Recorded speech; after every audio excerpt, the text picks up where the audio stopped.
நானும் எப்படியாவது இந்த டார்கெட் ஹைன்ற புக்கை படித்து இந்த போட்டிருக்கேன் பார்த்தீங்களா, இஎஸ்ஐ நர்சிங்னு ஒன்று, அதில் எப்படியாவது ஒரு ஆஃபீஸர் ஆகிடணும்னு நினச்சிட்டு இருக்கிறாங்க. ஆனால் முடிய தான் மாட்டேங்குது. நானும் புக்கை புரட்டி புரட்டி பார்க்குற முடியலைங்க. ஏப்ரல் 28ஆம் தேதியே இன்னும் 137 நாள் தாண்டி இருக்குது. ஒழுங்காக படிடின்னு என் மரமண்டைக்கு நானே சொல்லிக்கிட்டு டைம் டேபிள் போட்டால் வெக்கேஷனு, சம்மர் ஹாலிடே, அங்கே போகணும் இங்கே போகணுன்னு நாளை இழுத்தடிச்சது தான் மிச்சம். சரின்ட்டு ஒழுக்கமாக இன்னையிலேருந்தாவது படிக்கலான்னு ஆரம்பிக்கலான்னு பார்த்தா முடிய மாட்டேங்குது. காலையிலேருந்து படிக்கிறாங்க, இந்த ஒரு பேப்பரை தாண்ட முடியலைங்க.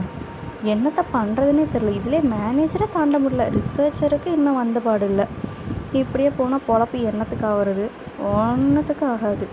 எப்படியாவது படித்து போடணும் அப்படின்ட்டு எனக்கு நானே என்னை தலை குனிஞ்சு படிச்சின்னா அவனை நான் தலை நிமிர்த்தி நடக்க வைப்பேன் அப்படின்ட்டு கோட்ஸ் எல்லாம் கூட எனக்கு நானே எழுதிக்கிட்டேன்.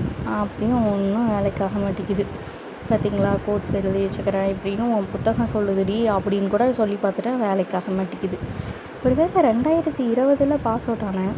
இப்போ 6 வருஷம் கழிச்சு இந்த புத்தகத்தை தொடுறதுனால இப்படி இருக்குமோ என்னமோ தெரியல. இந்த நார்செட் 11 இல்லைன்னா கூட ஒரு நார்செட் 12 எப்படியாவது பாஸ் பண்ணிடலான்னு பார்க்குறேன். அதுக்கும் முடிஞ்ச பாடு இல்லை.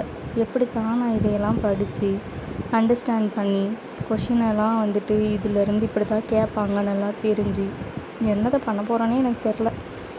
நார்செட் 12 பார்ப்போம் வருதா இல்லையான்னு. கரண்ட் வந்துருச்சுப்பா.